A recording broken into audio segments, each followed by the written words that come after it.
Olá, eu sou Ednilza Monteiro, apresentadora do programa Direito no Dia a Dia, e hoje nós temos um convidado especial, Dr. Juliano Ralo, professor universitário da Universidade Federal do Amazonas, que vai compartilhar conosco hoje sobre responsabilidade civil dos direitos relacionados ao paciente e ao médico.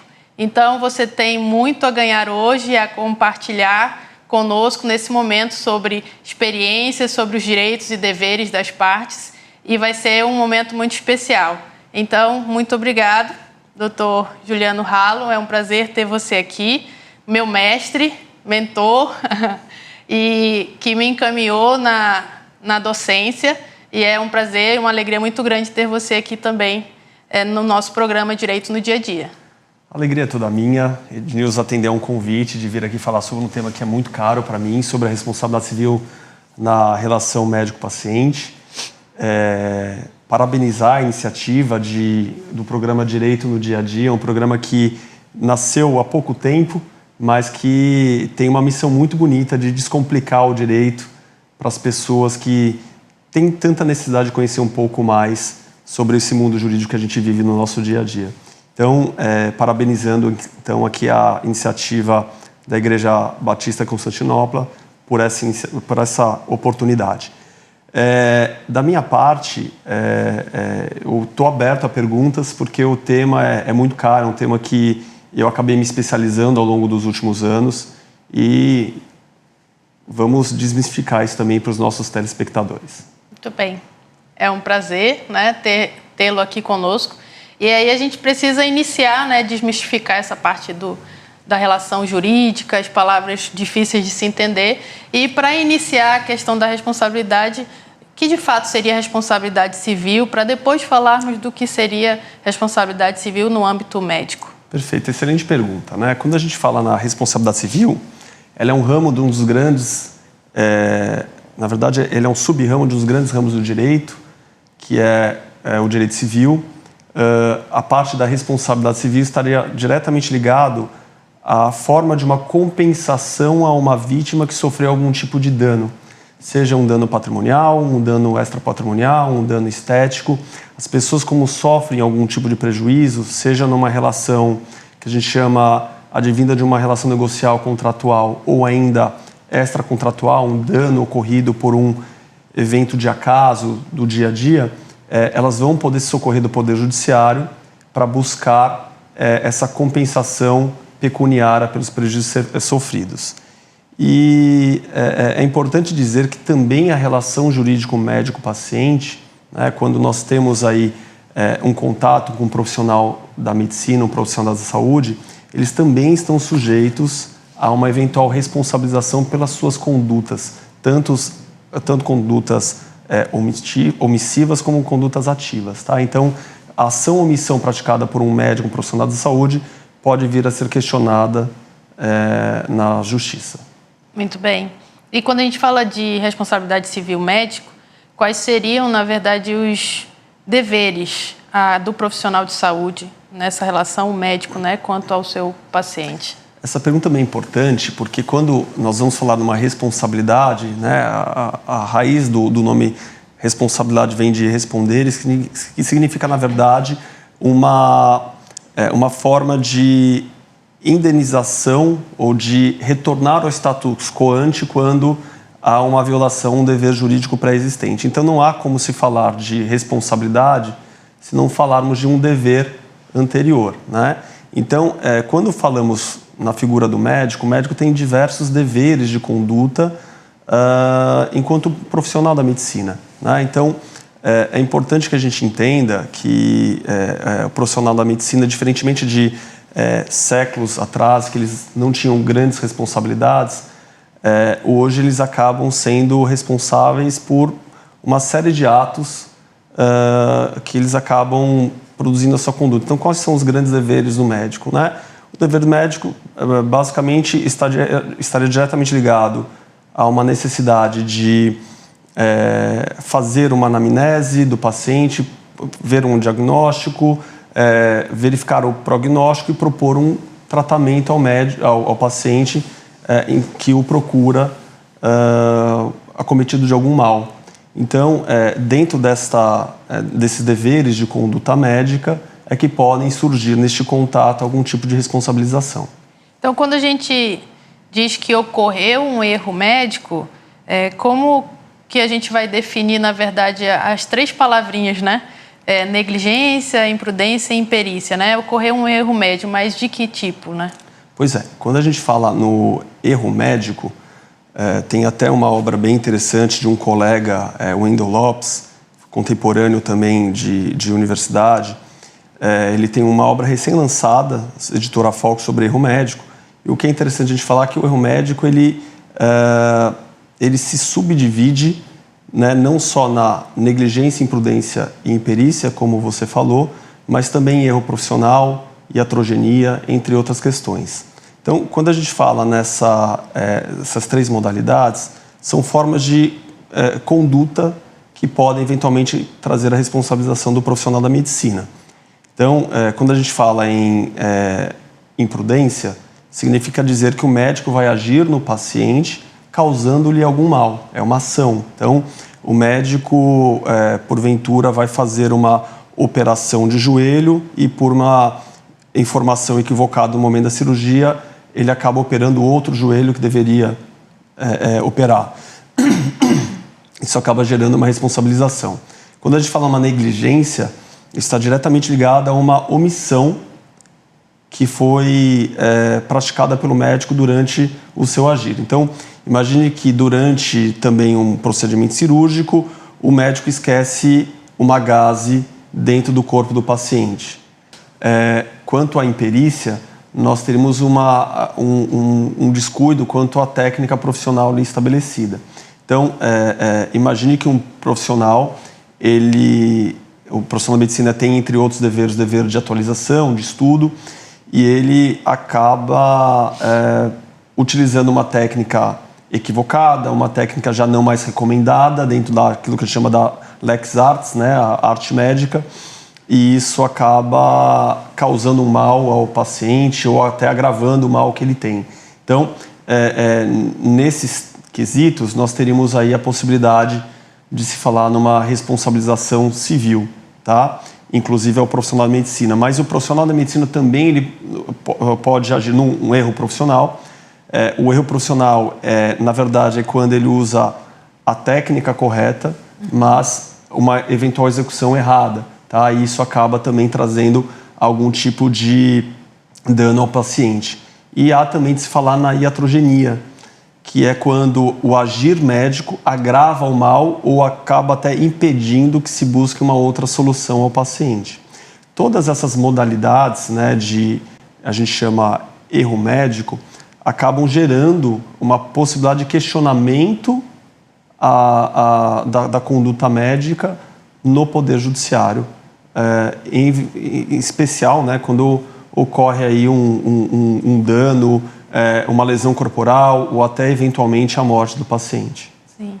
E quando a gente fala de todo esse contexto de erro médico, a gente pensa nas consequências que seriam jurídicas para o médico, né? Então, quando ele lida com casos de erro, quais seriam, né, as possíveis consequências jurídicas para esse profissional da saúde, né, não apenas o médico? Perfeito.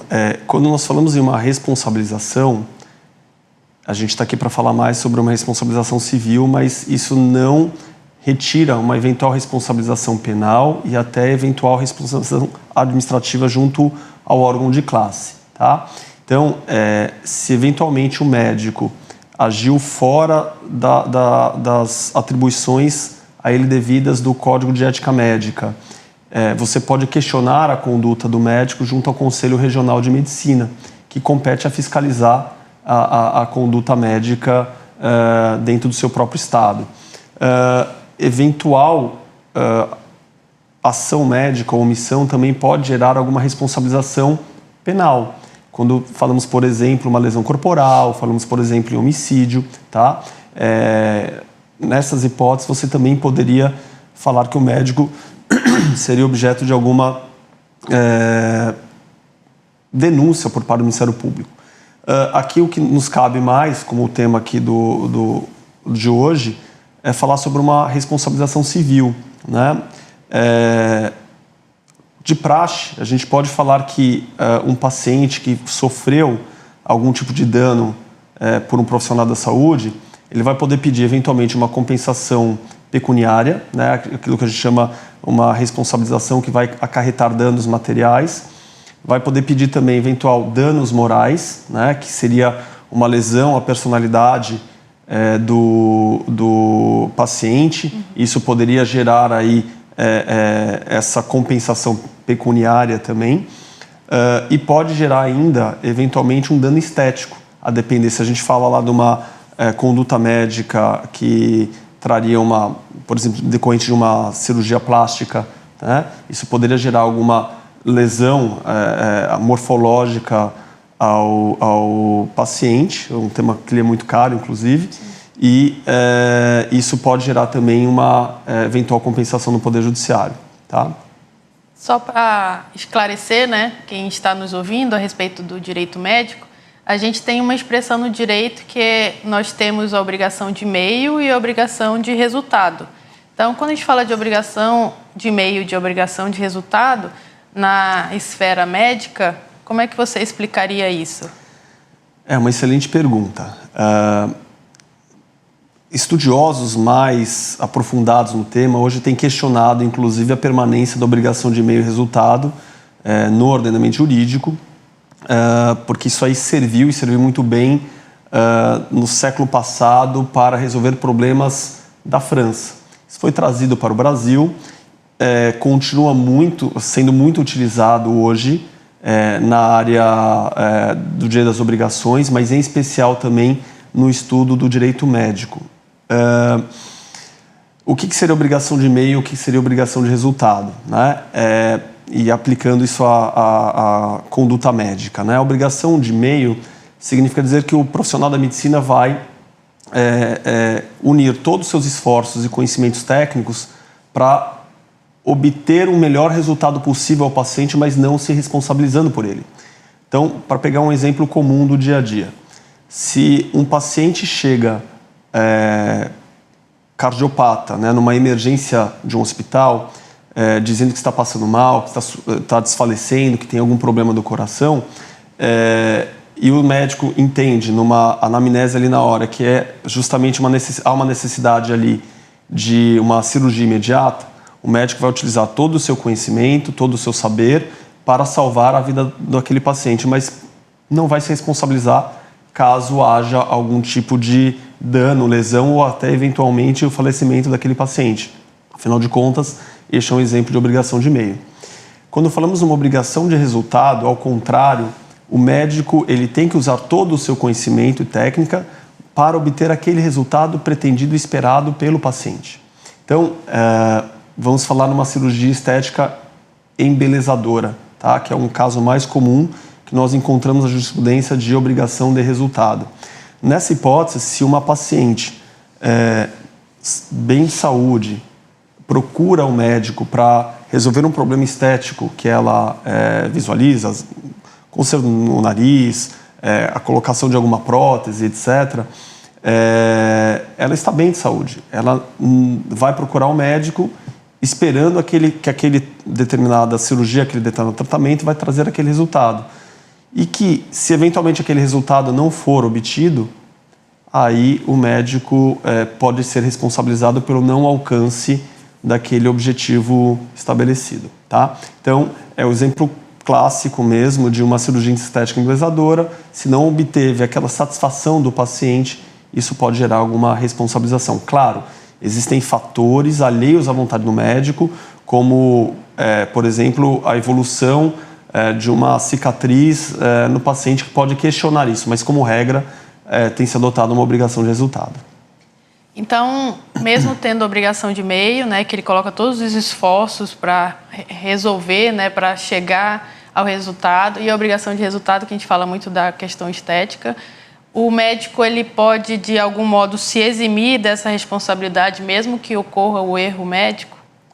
Pois é, na verdade não. Em havendo um erro médico, significa dizer que houve uma ação ou omissão por parte do profissional da medicina que acabou trazendo o mal ou agravando o mal do paciente. Isso é questionado, né? Isso pode vir a ser questionado em uma eventual ação de responsabilidade civil. Quando a gente fala dos protocolos médicos, né? Sim. Então, quando a gente aciona, na verdade, para o erro médico, vai se seguir esses protocolos e, de fato, verificar se houve ou não o erro médico? Na verdade, assim, o erro médico ele só vai poder ser, muitas vezes, comprovado por meio de uma perícia técnica que vai ser feita por um outro profissional da medicina que entenda muito bem daquela área para saber se o protocolo, se aquela lex artis foi devidamente seguido, né? Então, é por isso que é muito importante, e aí olhando as questões também sobre a ótica do profissional da medicina, que ele haja um dever de documentação, de registro, o dever de informação, né, ao paciente, até para que o paciente informado possa consentir com aquele tratamento que eventualmente possa ser proposto. Então, tem vários caminhares que são importantes serem devidamente registrados, estabelecidos pelo profissional da medicina e exigido também pelo paciente, né, porque o direito de informação, de consentir, é um direito do paciente. Certo. Então, a diligência também deve vir do médico, né, quanto aos procedimentos, à informação, sempre a informação compartilhada dos procedimentos para que o paciente esteja ciente de todas as etapas que vão ocorrer, né? Exato. Perfeito. Eu espero que você esteja seguindo o direito médico hoje, a responsabilidade civil, quanto à relação médico-paciente. A gente falou um pouco sobre o direito médico agora, né, em relação ao profissional de saúde. Próximo bloco a gente vai falar sobre os direitos do paciente, como é que se dá essa relação. E antes, não esqueça de curtir, comentar e compartilhar a Constante TV. Até mais. Retornando com o programa Direito no Dia a Dia, estamos com o doutor, professor Juliano Hallo, compartilhando sobre direito médico, responsabilidade civil dessa relação médico-paciente. Já falamos a respeito do direito do profissional de saúde, né, os médicos e todos os demais que se envolvem com a saúde. E nesse bloco a gente vai falar sobre os direitos do paciente. Então, quais são os principais direitos, né, que, na verdade, o paciente tem que ter ao ser atendido por um profissional de saúde? Também uma ótima pergunta, né? Acho que é importante a gente esclarecer, para quem está nos vendo e ouvindo, que a maior parte das relações jurídicas médico-paciente se aplicam ao Código de Defesa do Consumidor. Então, acaba sendo uma relação de consumo. Então, todos os direitos básicos de um consumidor também podem ser exigidos na relação jurídico-médico-paciente. Mas, em especial, a gente vai falar que ele tem o direito de ser cuidado, de escolher o profissional, de escolher, inclusive, o local que ele vai ser atendido, dele ser informado sobre a doença que ele tem, a possibilidade de prognóstico, tratamento, né? E ele tem que consentir com este tratamento, né? Então, esse conjunto todo de direitos assiste ao paciente e ele pode exigir lá do profissional da medicina. Você falou sobre o consentir, né? Nós temos um termo na esfera jurídica que é o consentimento informado. O que seria esse consentimento informado, né, do paciente? Por que ele é tão importante? O consentimento informado é um tema muito caro para mim, foi objeto de estudo durante muito tempo. Ele também é chamado de consentimento livre e esclarecido. E ele passou a questionar, de certa forma, a atitude de muitos profissionais da medicina de intervir no paciente sem que ele fosse um partícipe dessa relação, né? Já foi a época da sacralização da medicina, em que os médicos eram considerados como semideuses. Isso eu falo os séculos Idade Média, século XVII, XVIII, e houve aí uma tendência de questionamento hoje do profissional da medicina. E o consentimento informado ele vem ao encontro de justamente garantir ao paciente que ele não só seja informado de sua condição clínica, de seu possível tratamento, do seu diagnóstico, do seu prognóstico, né? E que ele seja informado numa quantidade, numa qualidade suficiente e compreensível a seu estilo de vida, a sua condição de vida, mas também que ele a partir do momento que seja informado, que ele tenha capacidade de entender tudo isso, compreender o tratamento e, além disso, né, concordar que esse tratamento seja feito ao paciente. É nesse sentido, então, que não basta apenas o paciente ser informado, ele precisa também compreender, tá?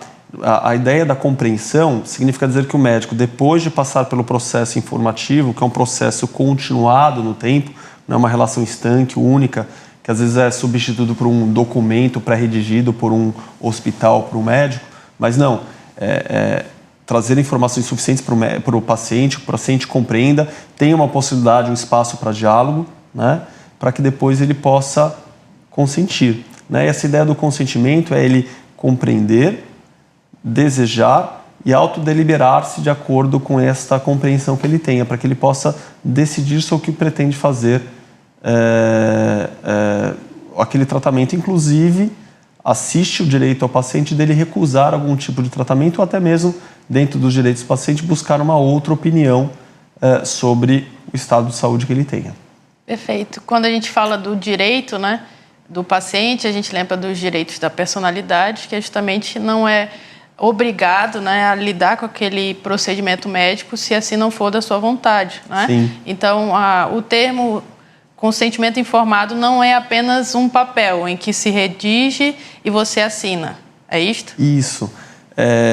As relações médicas, né, são muito rápidas. Né? Todos nós, como pacientes, sabemos que se estamos diante do Sistema Único de Saúde, há um número enorme de pacientes para serem atendidos e um número de minutos de médicos. Então, eles não têm muito tempo. Ao passo que aqueles que têm condições de ter um plano de saúde, da mesma forma, né? Tem um número infindável de atendimentos e também as relações, em especial aqui no Brasil, se você não tem condições de pagar uma consulta particular, dura questões de minutos. Né? Eu mesmo já tive experiência de passar segundos na sala do médico e dentro de uma medicina que a gente chama defensiva, ele acaba pedindo para eu fazer exames para depois fazer um segundo atendimento e para tentar fechar lá um diagnóstico, né? Buscando aí outras formas de fechar o quadro clínico do paciente. Então, é muito difícil hoje que, de fato, se exerça esse que é um direito da personalidade, diria até um direito fundamental ao paciente, que é muito estudado fora do Brasil, nos Estados Unidos, na própria Europa, e que, infelizmente, muitas vezes aqui no Brasil fica deixado a segundo plano. Mas que é importante alertar não só os médicos, mas também os pacientes que eventualmente estejam nos ouvindo, que o Poder Judiciário, né, tem punido exemplarmente, né, em termos de responsabilidade civil, a omissão à informação, né, do paciente ou mesmo a própria omissão ao consentimento. Né? Ambos têm gerado o dever de indenizar. Perfeito. Eu lembro de estar em um procedimento e, como responsável pelo meu esposo, em questão de segundos eu tive que assinar vários documentos. E assim, eu, profissional do direito, que sabia lidar com o consentimento informado, mas naquele momento eu precisei assinar vários documentos. Não dá tempo de ler, porque em questão de 15 minutos foi o segundo procedimento médico. E eu pensava, o que estou assinando? Então, naquele momento, a gente se vê pressionado, né? Porque quer a continuidade, quer que tenha o melhor tratamento e que salve aquela pessoa que é próxima a você. Mas depois que se assina, teoricamente, a pessoa responsável, porque aquela não pode manifestar vontade, né? Se o paciente depois for prejudicado, como que de fato a gente busca, né, essa reparação nesse sentido, de que eu não tive tempo, não tive a informação completa, eu simplesmente tive que assinar, senão não seguiria o próximo procedimento e não seria internado. É importante lembrar que em caso de urgência e emergência, são algumas exceções ao consentimento informado. Né? Me parece que o exemplo que você trouxe, como seu esposo estava durante o procedimento cirúrgico, né, não há muito tempo para se deliberar sobre isso. Então, de fato, né, nem haveria necessidade de buscar essas autorizações de início, né, não sei o contexto, mas mesmo se houvesse um consentimento formado, obtido dessa forma, no momento de angústia, de pressão psicológica que você está vivendo, simplesmente assinando termos, você não teria nem tempo de lê-los, também, diante de uma relação de consumo, isso é visto como nulo, né? Então, pode ser questionado posteriormente no Poder Judiciário. E aí, quando a gente fala de buscar reparação, né, nesse contexto de se sentir prejudicado, o que, na verdade, o paciente ele tem que se munir, né?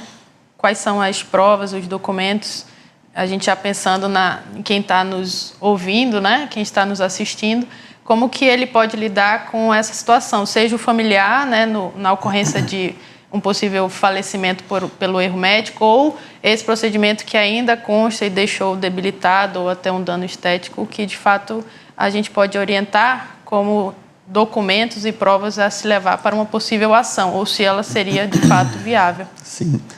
O seu questionamento é muito importante, porque não podemos perder de vista que o acesso ao prontuário médico é um direito do paciente, assim como é um dever do médico a documentação clínica, tá? Então, em teoria, o prontuário médico ele serve exatamente para relatar tudo o que está acontecendo na vida daquele paciente, né? Então, se eventualmente um paciente chega a um hospital, uma clínica com uma determinada queixa, é importante que o médico tome um tempo para trazer todos os relatos e queixas do paciente. O médico também coloque lá toda a proposta para fechar lá o quadro clínico, né, a proposta de exames, investigações clínicas, para que depois disso, de posse dessas informações, ele possa propor dentro do seu conhecimento um tratamento. Isso tudo é um direito do paciente, né? Que se eventualmente o médico, né, ou a clínica, ou o hospital não entregar voluntariamente a qualquer momento a pedido do paciente, ele pode requisitar isso judicialmente para que faça prova daquilo que ele pretende demonstrar de eventual erro médico, tá? E o que é interessante a gente também falar? Que existem outros meios de prova admissíveis em direito, né? Você comprovando que teve um tratamento médico com aquele determinado profissional, você demonstrando aquilo que para a responsabilidade civil é o nexo de causalidade, que é a relação de causa, né, e resultado, né, danoso que ele tenha sofrido porque passou por aquele profissional de medicina. Outros meios de provas podem ser admitidos, né? Então, eventuais testemunhas, ir a um segundo profissional para que faça um relato, óbvio, em cima da fala do paciente, mas demonstrando o dano que eventualmente sofreu por conta daquele atendimento médico. Então, várias seriam aí as possibilidades a respeito. Então, quando a gente fala da parte de guardar todos os documentos, na verdade, durante todo o tratamento médico, você separa aquela pasta em casa para todos os exames, todos os medicamentos que foram solicitados, se houve algum termo que você consentiu e assinou para, de fato, ter essas provas, além das provas testemunhais, né? Sim. Daqueles que o acompanharam e que se responsabilizaram sobre você naquele momento, né, em que você estava debilitado, para, de fato, ter a possibilidade da ação judicial. Sim, sim. Eu, enquanto paciente responsável, eu tenho hoje dentro do meu Google Drive, uma pasta virtual, todo o meu histórico clínico, né? Porque às vezes eu julgo importante para alguma evolução no quadro de saúde, alguma coisa, a gente ter tudo no mesmo local, informar familiares também, para que a gente possa cuidar bem da nossa saúde. E a gente fala muito da ação judicial, mas você citou, os pacientes podem registrar reclamações junto aos conselhos? Como é que isso funciona? De fato, é recebido, tem resposta ou fica perdido, né, nos conselhos profissionais? O Conselho Regional de Medicina, existem dois conselhos, Regional de Medicina e Federal de Medicina. Normalmente é o Conselho Regional de Medicina que vai fiscalizar as condutas médicas, sim, né? Então, em havendo aí alguma eventual necessidade de apurar condutas de um médico, eventualmente um médico, a gente ouve muitos casos na mídia, né? Médico tem causado danos a diversos pacientes. É importante que essas eventuais vítimas procurem, além de fazer um boletim de ocorrência para eventual responsabilização penal, mas também procure o Conselho Regional de Medicina para que possa fazer alguma queixa e registro, até para que haja uma oportunidade por parte do profissional de medicina de saber que ele está sendo eventualmente acusado de alguma prática e tenha dentro do Conselho Regional de Medicina a oportunidade da ampla defesa e contraditório, né? Até para às vezes esclarecer de fato o que aconteceu e que muitas vezes há uma relevância e importância do que o paciente está falando, mas outras vezes também não. Então, é preciso que seja instaurado um procedimento administrativo e dentro desse procedimento administrativo, junto ao órgão de classe, haja um pronunciamento sobre aquela determinada conduta médica. Então, nada impede que eu vá ao Conselho de Medicina e, em sequência, ao mesmo tempo, com a ação judicial justamente pela negativa de prontuário, algo do tipo? Sim. São procedimentos autônomos e instantes que podem ser tomados a qualquer momento. Quando a gente fala do médico, a gente lembra que estivemos em um hospital, fomos tratados por uma equipe médica, né? Então houve um procedimento com o médico, e aí você pensa, mas eu tive constatado o erro médico, a quem devo encaminhar a ação? O médico, a equipe médica, o hospital, e aí a gente fica, não sei mais quem foi o médico ou a equipe médica, como é que eu lido com isso? Na verdade, essa responsabilidade relacionada ao médico e ao hospital, né? Esse tema é um pouco mais complexo, porque ele vai envolver aquilo que a gente chama para o direito de uma legitimidade passiva por uma ação de responsabilidade civil. Em outras palavras, a quem eu dirijo a ação, né? Quem vai ser o responsável por arcar com uma indenização, eventual indenização, quando uma cirurgia dentro do hospital eventualmente dá errado, tá? Existem várias questões que podem modificar o que eu vou falar, tem várias questões de contexto, mas de forma geral, o que a gente pode dizer o profissional, se você contratar um médico e ele, por exemplo, para fazer um procedimento cirúrgico, vamos pegar esse como exemplo, tá? E esse médico, ele, para fazer esse procedimento cirúrgico, ele vai e contrata um hospital, uma sala de cirurgia, contrata uma equipe e ainda subloca lá um apartamento de hospital ou de uma clínica para que você possa ter o período pós-cirúrgico e se recuperar, este médico será responsabilizado pela sua conduta, pela equipe médica, mas não, por exemplo, poderá ser responsabilizado pelo serviço ofertado pelo próprio hospital. Tudo vai depender do vínculo jurídico que foi ali criado. Se você se vinculou ao médico e ele fez essas contratações, ele será responsabilizado. Agora, do contrário, se você vai a um hospital numa situação de emergência e aí há um médico plantonista contratado pelo hospital e lá lhe oferece a cirurgia, você já fica sobre a responsabilidade de cuidados de enfermeiras do hospital, fica alguns dias naquele quarto e a responsabilidade vai ser integral do hospital e solidária também do médico, tá? Vai haver aí e como em tese, né, o hospital tem um maior poder econômico, a chance de êxito, de recuperação, de buscar uma compensação financeira junto ao hospital é muito maior. Então vai depender realmente do vínculo jurídico ali criado, tá? Repito, nessa última hipótese, não só o hospital seria responsabilizado, mas também o próprio médico. No primeiro exemplo que eu trouxe, quando o próprio médico toma a iniciativa de fechar um contrato de uso da sala cirúrgica, aí o médico vai ser responsabilizado apenas por aquilo que ele deu causa e o hospital não poderia ser atingido porque ele não participou enquanto empregador dessa relação. Perfeito. Tá? Muito bom. Sabemos a respeito do direito do paciente. Você que está nos assistindo, aprender um pouco mais sobre o direito dos pacientes com o Dr. Juliano Hallo. E, mais uma vez, não esqueça de curtir, comentar e compartilhar, porque é o engajamento que nos dá para que esse conhecimento seja compartilhado e chegue a outras pessoas e possamos abençoar e ter essa informação seguida através apenas desse comando. Então, é importante que você faça siga, né, a Constante TV para termos esse engajamento. Fique por aí, ainda não terminou, temos o último bloco. Até mais. Retomando direito no dia a dia, sobre direito médico, a responsabilidade civil quanto à relação médico-paciente, a gente continua o nosso bate-papo aqui sobre a relação que a gente tem com os hospitais, e a gente estava falando a respeito da responsabilidade dos hospitais, mas quando a gente fala sobre o SUS, sobre a rede pública de saúde, como que a gente deve lidar e quais as orientações que você daria àqueles que estão nos assistindo?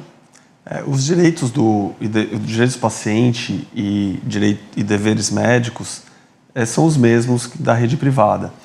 A diferença é que quando nós estamos no SUS, né, quem vai figurar no polo passivo, quem a gente vai dirigir uma eventual demanda de responsabilidade civil, vinha a ser o próprio Estado, né, como sendo o grande responsável por oferecer aquele serviço público, né, por meio do Serviço Único de Saúde. E, eventualmente, apurando-se uma negligência, imprudência ou imperícia, algum erro profissional médico, também pode ser dirigida uma ação ao próprio profissional. Então, ambos seriam responsáveis por eventuais danos causados ao paciente. Quando a gente fala dos familiares, né? Há aquela preocupação de que a gente fala, olha, a pessoa está internada, ela não manifesta vontade, vocês são os responsáveis, os familiares, né? Ou os representantes legais, como a gente comumente fala. Quais seriam as responsabilidades na relação médico-paciente quando a gente lida com estes responsáveis legais, não aquele paciente, como você disse, autônomo, né? Isso é uma questão importante, porque enquanto o paciente for dotado de autonomia, aquilo que a gente chama na área de saúde de autodeterminação, é ele que tem que ser consultado para não só ser informado, mas para autodeliberar-se sobre qualquer atendimento clínico que vai ser feito. Por vezes, né, o paciente ele está incapacitado de exprimir a sua vontade, seja porque ele tem uma causa transitória ou permanente. Então, se ele está numa mesa de cirurgia, sob anestesia geral e precisa de alguma autorização para prosseguir com algum tipo de procedimento que foi descoberto ali na hora que iniciou-se a cirurgia, aí os familiares ali presentes ou pessoas indicadas pelo próprio paciente que vão ter o dever, né, de decidir junto à equipe clínica aquilo que é o melhor para o paciente. A gente sempre tem que lembrar que é um princípio maior, o princípio do melhor interesse do paciente, que deve ser resguardado também, mas ao fim e ao cabo a decisão daquele familiar ali previamente indicado. Por outras vezes, o paciente ele tem algum tipo de deficiência permanente que o impeça de deliberar-se ou autodeterminar-se. E aí, nesse caso, é o próprio familiar quem vai ser informado e decidir no lugar daquele paciente, como é o caso, por exemplo, de uma criança absolutamente capaz, uma criança de 5 anos, em que normalmente é o pai ou a mãe que decide, tá? Então, esses cuidados todos por parte do profissional da medicina, da equipe médica, são muito importantes. A gente fala da vontade última, né? Aquela que a gente quer que os familiares realizem, né? E nós temos um termo, que agora pode ser realizado no cartório de notas, que é o termo que a gente chama de diretivas de vontade. Então, como que o médico e o familiar, ele lida com isso quando eu, paciente, né, antes de ter algum mal súbito ou algum procedimento que eu não possa me manifestar, eu produzir este documento e ter lá quem serão as pessoas que vão decidir na minha ausência, né, ou na minha não manifestação de vontade. Você pode falar a respeito disso? Esse é um tema interessante também, porque ele foi muito bem desenvolvido fora do país e chegou até nós, né? Em especial na Europa. Só para ter uma ideia, em Portugal existem registros públicos específicos para questões envolvendo cuidados na saúde. Aqui para nós, o que é interessante a gente falar sobre a diretiva antecipada de vontade, né? É um procedimento já regulamentado pelo Conselho Federal de Medicina e também chegou até nós. Tem muitos doutrinadores em direito, em bioética escrevendo sobre o tema. E a ideia nada mais é do que eu estabelecer previamente em um documento aquilo que eu gostaria que fizessem comigo numa hipótese de eu estar sem consciência, sem condições de autodeterminar-se para determinados procedimentos clínicos, né? Então, a diretiva antecipada de vontade nada mais é do que, por exemplo, se eu estiver sofrendo uma parada cardiorrespiratória, eu manifestar-me dizendo que, olha, não quero ser ressuscitado, não quero ser submetido a algum tipo de procedimento artificial para a manutenção da minha vida. Isso é possível que seja feito. Outra questão interessante também é o procurador para cuidados da saúde, em que você vai poder indicar uma pessoa de sua confiança, que pode até não ser cônjuge, filhos, né? Às vezes você não quer que esses parentes mais próximos seus passem por esse tipo de dor, de angústia, indica algum amigo, um advogado, uma pessoa próxima, para decidir e autodeliberar em relação a um determinado tratamento de saúde que aquele paciente tem que tomar. E são algumas formas que a gente tem de buscar essa antecipação da vontade, tá? Você deu o exemplo de não quero ter um tratamento que seja mais prejudicial, ou não quero, por exemplo, a respiração mecânica, algo do tipo, descreve isso. E aí, como fica o médico em relação ao princípio que ele deve seguir da beneficência e não maleficência, né?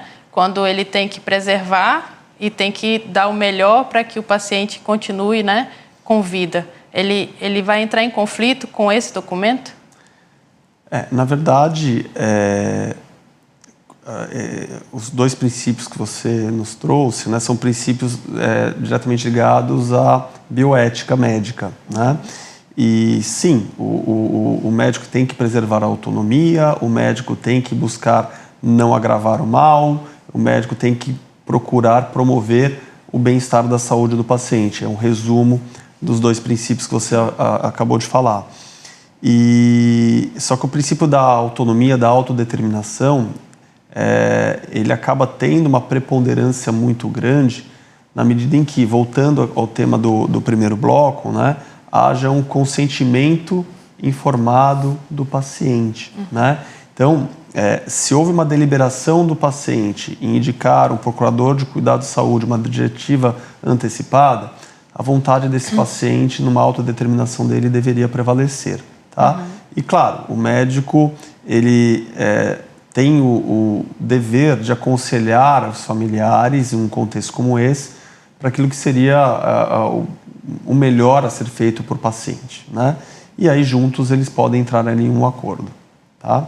Mas sempre respeitando as diretivas antecipadas de vontade, se o paciente assim deixou. Então, um profissional de saúde que, de fato, não se sentir confortável, né, com essa decisão, de fato, ele pode informar a família, né, e informar o que é o tratamento e não consentir com aquele procedimento para que a família busque outro profissional. Há essa possibilidade dele se negar àquele procedimento. Eu entendo que essa pergunta que você está fazendo é num contexto extremo, em que, porventura, o paciente pode vir a óbito e aí o profissional da medicina não se sente à vontade, né, de praticar determinada conduta. Imagino que seja nesse contexto. Exatamente. Então, ele pode, sim, por uma objeção de consciência, eventualmente informar a família que ele não se sente mais à vontade de continuar, mas há um dever de encontrar um outro médico para continuar assistindo aquela família, né, para que ele possa deixar o caso, para que o paciente não fique desassistido. Perfeito. E como as famílias podem, legalmente, né, se acreditarem que o hospital falhou no atendimento, retornando à questão da responsabilidade do hospital, como é que as famílias podem, de fato, agir legalmente para que o hospital seja responsabilizado? Entendendo que o paciente ainda está internado, inconsciente, mas já está com sequelas, né, desse erro médico. Excelente pergunta, tá? Porque aqui a gente não está falando no eventual óbito do paciente, mas sim sequelas decorrentes de algum erro médico. Os familiares vão ter direito, igualmente eu falei anteriormente, ao prontuário médico, à documentação toda clínica, e também invocar a presença do Código de Defesa do Consumidor para se valer de todos os direitos básicos ali do consumidor. E aí, junto com um advogado, um profissional de confiança, consiga narrar ali todos os ocorridos e o profissional da área do direito possa estabelecer quais são os pedidos que vão ser feitos ali, né? E aí me parece que, além de eventuais danos materiais, né, por exemplo, custear os gastos médico-hospitalares, eventual tratamento decorrente daquela sequela ali causada. Fisioterapia. Tá? Fisioterapia, enfermagem, nova cirurgia, enfim, todos os danos de cunho patrimonial. Também vão poder pleitear eventuais danos morais e danos estéticos, né? Só que há uma particularidade quando ocorrem sequelas, lesões corporais no paciente, e que muitas vezes ele fica incapaz para o trabalho ou tem uma incapacidade reduzida para o trabalho, tendo que ser colocado no mercado em uma função um pouco mais, enfim, que ele vai ter uma remuneração menor. Se ele ficar incapacitado, ele vai ter direito também a uma pensão, importante que nossos telespectadores nos ouçam, né? Ele vai ter direito a uma pensão mensal, tá? Que não tem um limite definido em lei, mas normalmente o limite é um salário mínimo se ele não tinha vínculo, ou os mesmos vencimentos que ele tinha por direito quando parou de trabalhar, se havia vínculo laboral, tá? Isso se ele ficou inapto para o trabalho, tá? E isso vai ser devido até, segundo a jurisprudência majoritária, né, devido até ele completar mais ou menos 74 anos, que é a expectativa de vida do brasileiro.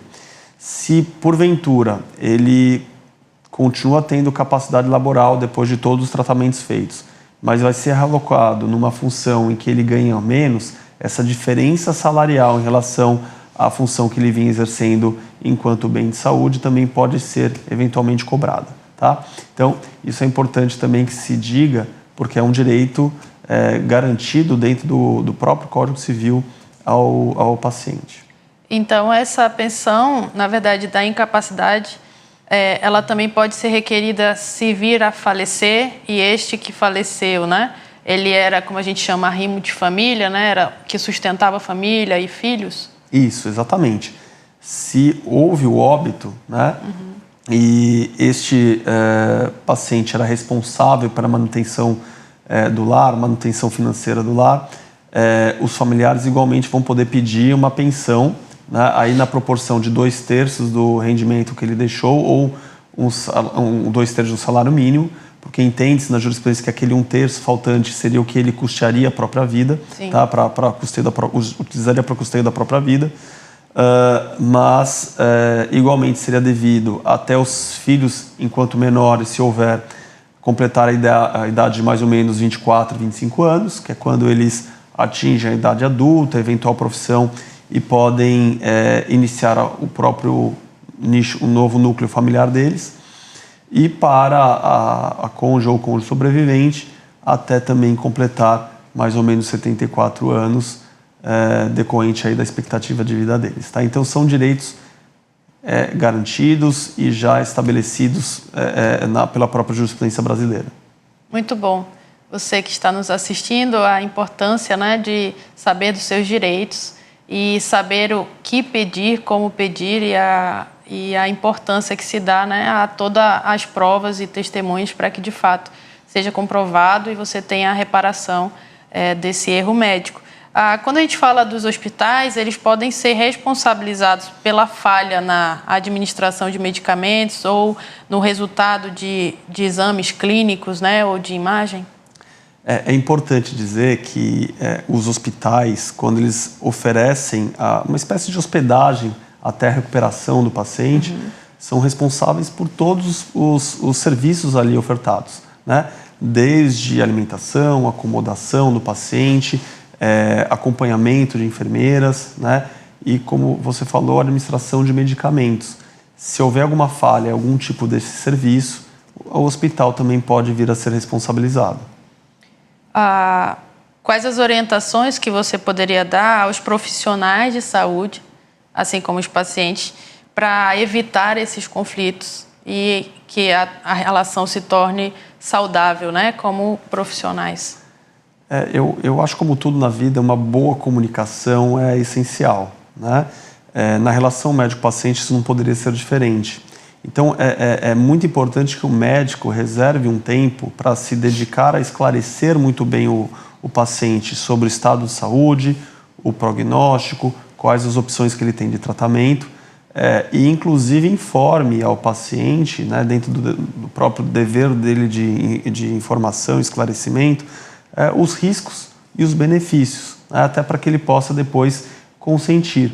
Se de fato o procedimento, né, do consentimento informado for bem estabelecido, isso retira, de certa forma, uma responsabilidade do profissional da medicina, né, e ela passa a ser exercida pelo próprio paciente na medida que ele tem que se deliberar, né? Então, eu acho que uma boa comunicação, uma boa documentação clínica e o exercício efetivo do consentimento informado viria a reduzir muito as demandas contra profissionais da saúde. É um dado importante que eu queria trazer aqui. Nos últimos 10 anos, nós tivemos um aumento de mais de 1000% de ações contra profissionais da medicina. Dados do ano passado do Justiça em Números que foram divulgados pelo CNJ. Então, cada vez mais se assiste um aumento de demandas contra médicos.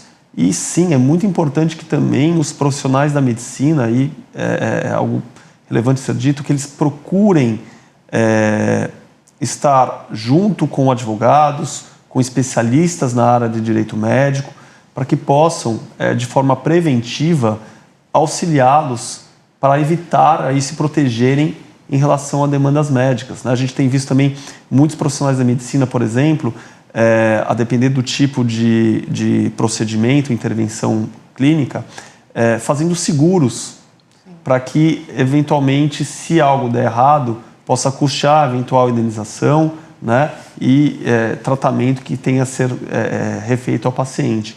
Então, essas práticas, né, por parte do profissional da medicina, estar antenado nas questões de direito são muito importantes. Perfeito. Já estamos chegando ao fim desse programa.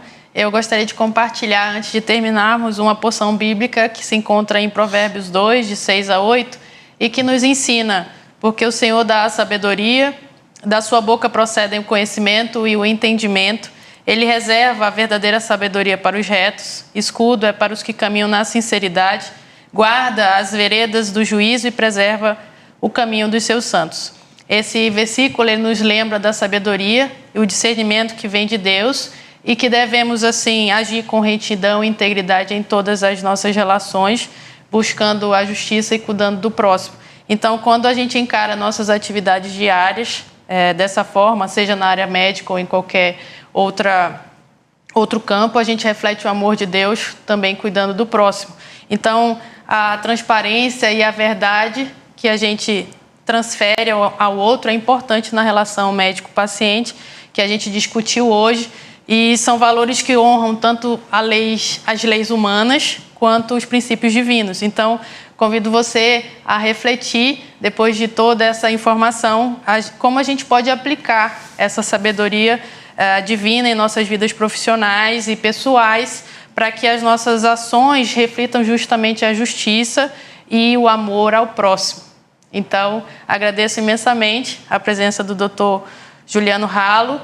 Muito obrigado pelas suas explicações, muito esclarecedoras, e tenho certeza que o nosso público aprendeu muito hoje sobre o direito do paciente, o direito médico, essa relação conosco hoje. Eu gostaria de agradecer ao convite. Foi um momento de muita alegria estar aqui com você, profissional exemplar que eu conheço já há muitos anos e tive a honra de participar da sua formação. Ficando aberto para outros convites futuros e espero ter ajudado ao público aqui que nos ouviu pacientemente, nos assistiu e que seja útil alguma informação aqui prestada. Muito obrigado a todos. E obrigada também a você, já confirmando, né? A você que nos acompanhou até aqui. E não esqueça de curtir, comentar e compartilhar para que esse conhecimento chegue a outras pessoas tão importantes e possa ajudar ao próximo. Até mais!